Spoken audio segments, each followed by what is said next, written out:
We're going to finish up our lesson on the French Revolution by taking a screen-recorded session entitled Post-Napoleon France and Europe. Last class, we dug deep into Napoleon and saw that he had huge influence, not just over France, but over pretty much all of Europe, and gained many enemies along the way.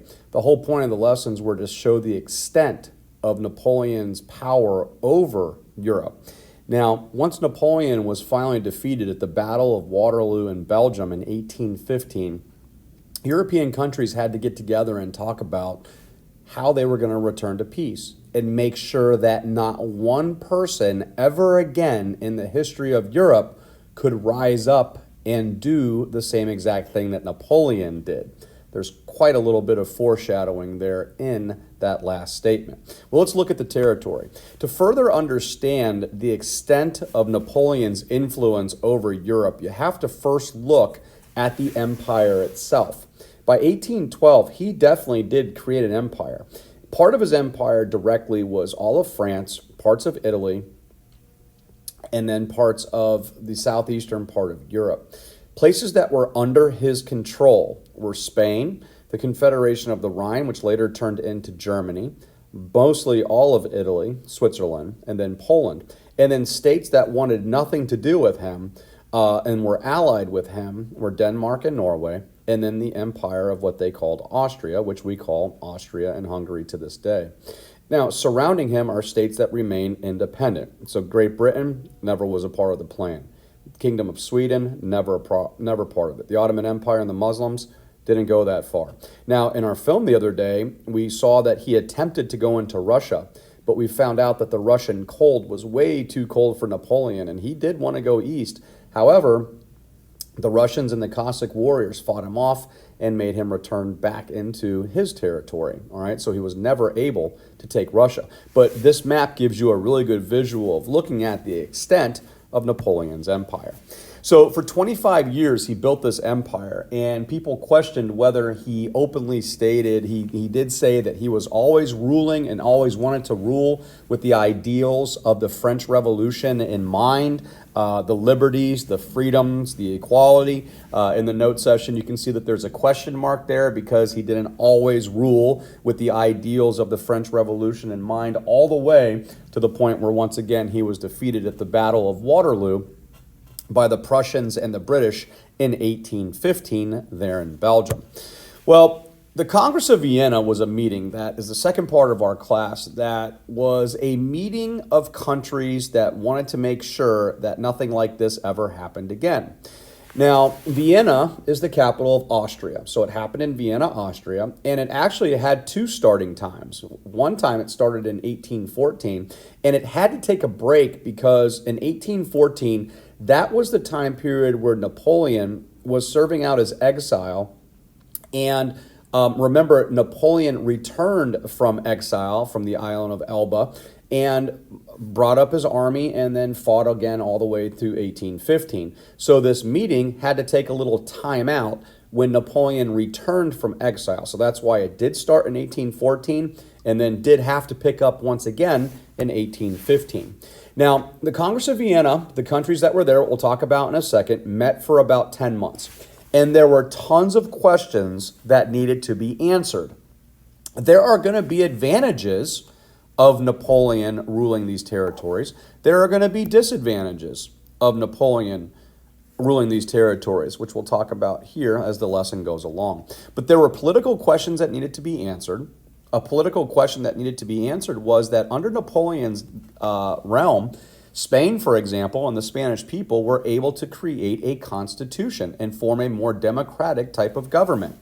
A territorial question would be, what's going to happen to the territories of Europe under his control? In fact, the German Confederation of States is going to form, that Napoleon is going to help to form, which is going to lead to the boundaries and territories pretty much of Germany to this day. So there are going to be some advantages, but obviously there's going to be some disadvantages as well.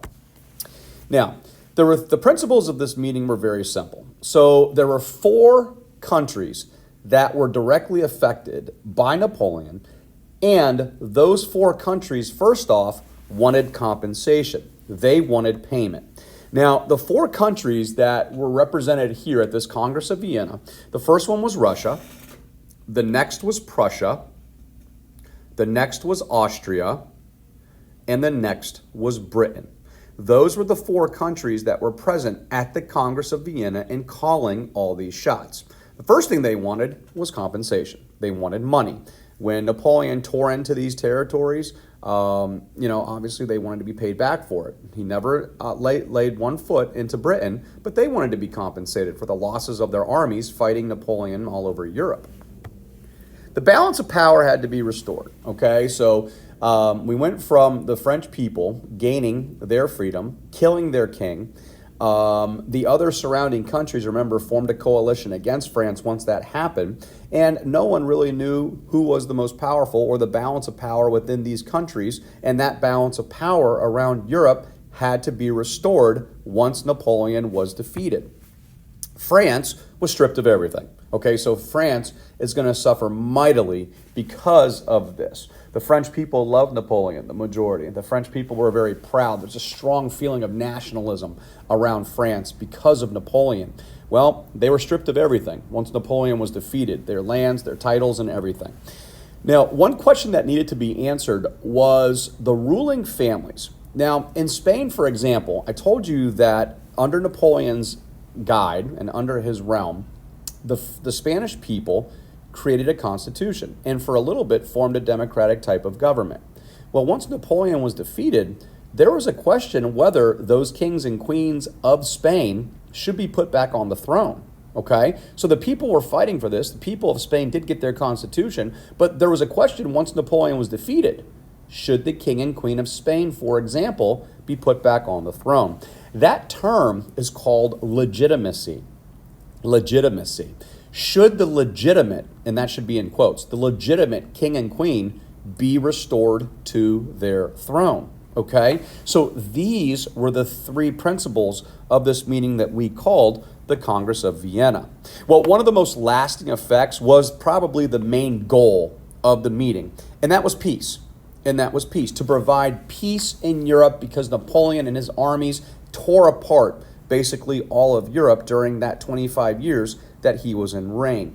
And coincidentally, there was peace in Europe because of the Congress of Vienna and other things that happened here that we'll talk about in the lesson all the way till 1914.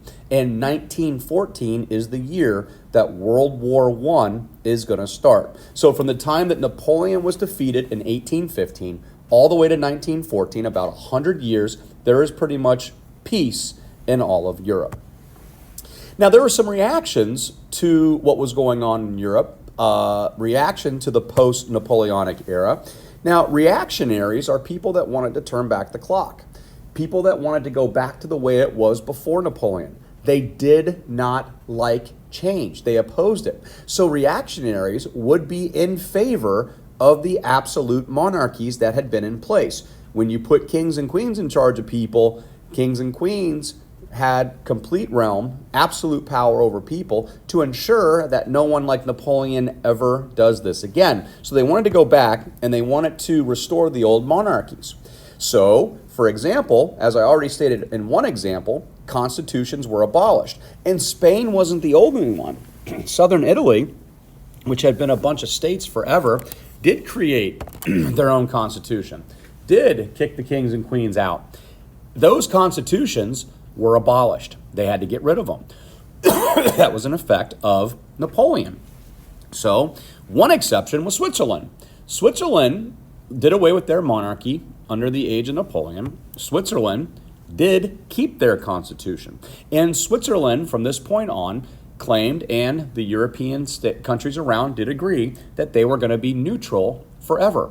Now, during the World Wars, there was not one German soldier or Italian soldier or any kind of soldier that fought for the opposition that stepped one foot in Switzerland, and neither did any of the Allied powers that fought in World War I and World War II. So Switzerland, that country that you can see on the map, is right in between France, Germany, Austria, and Italy, was neutral and continued to be neutral throughout its time to this day. Now, if there's one major effect of Napoleon, it's nationalism. Nationalism, an intense love of one's country, synonym of nationalism is patriotism, an intense love of your country. So French people became very proud to be French. The English became very proud to be English. The Austrians, the Germans, you can see that nationalism led to unification of areas. After Napoleon was defeated, you can see that there was a German confederation of states, and you can see the border there, the purple border there, which is pretty much close to being the border of Germany to this day, okay? So because of Napoleon, nationalism is going to spread. The Germans are going to go from a series of states to a confederation. Italy, unfortunately, is still going to become, by 1810, is still going to be a bunch of states, a bunch of kingdoms. They're not going to be unified yet, but that will turn out and that will change a little bit as the 1800s go along. Poland, for example, by 1815, as you can see on the map, was still not unified. There was not a country of Poland during that time. It was just a simple kingdom that was ruled by Russia and Prussia, and then Germany will step into it as well as time goes along. So nationalism is going to spread. It's going to lead to the unification of areas, which was good for some, not good for others, but that will change, as I said, as the 1800s move along. Now, nationalism is going to be a cause of World War I. Okay, so I did want to mention nationalism there because it is one of the four major causes of World War I forming. Another one of the major four reasons why World War I is going to be fought are alliances. Alliances that were formed to maintain peace. Alliances is a buddy system, which meant if you are an ally of mine, if I go to war with someone, you go to war with me. If you declare war on me, you just declared war on all of my buddies, on all of my alliances. And the first major alliance in Europe to form is called the Quadruple Alliance. It's a direct result of the Congress of Vienna, this meeting that we were talking about. So the Quadruple Alliance means an alliance made up of four countries. So those four countries are going to be the four countries that were at the Congress of Vienna. So we're going to have Austria, Prussia, Russia, and Britain becoming the Quadruple Alliance with an intent to maintain peace. Now, there are going to be some other more conservative alliances formed. The Tsar of Russia, the Eastern Orthodox Tsar, is going to form a holy alliance. He felt like Christians should come together and form an alliance of nations that, through Christianity and through religion, they could maintain peace as well. And the Holy Alliance didn't last very long. However, a lot of countries in Europe did join this. Three places that did not, two places and one person that did not join the Holy Alliance was Britain, Turkey, and then the Pope, okay? So Britain did not want any parts of the Holy Alliance in the 1800s because they were still struggling with whether they were Protestant, whether they were Catholic, and our lessons that we had on the absolute monarchs of England with Queen Elizabeth and all the other kings to follow. They just had problems with religion throughout their country forever, basically. So they didn't want to join a Holy Alliance. Turkey did not want to join the Holy Alliance because they were a Muslim country. That wouldn't work out. And the Pope was Catholic, so the Pope did not want to join an organization that was formed by the Eastern Orthodox Tsar of Russia. Okay? The Holy Alliance didn't last very long. It was very conservative, and that was it. So the Council of Europe is going to form, and it's going to be an alliance of nations that's going to be a government that's going to last till about 1848. It's closely related to the bigger alliances that we have in our world today, like the United Nations.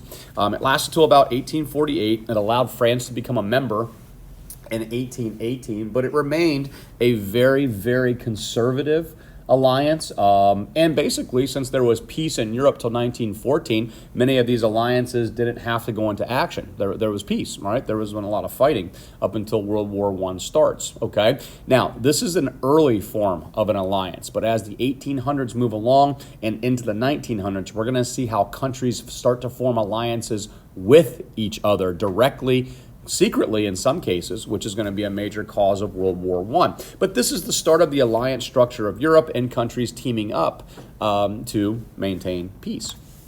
Now, the last thing we'll talk about today is this time period of the 1800s. Sometimes the time period is called the Age of Metternich. Now, Metternich was an Austrian prince that favored absolute monarchs, okay?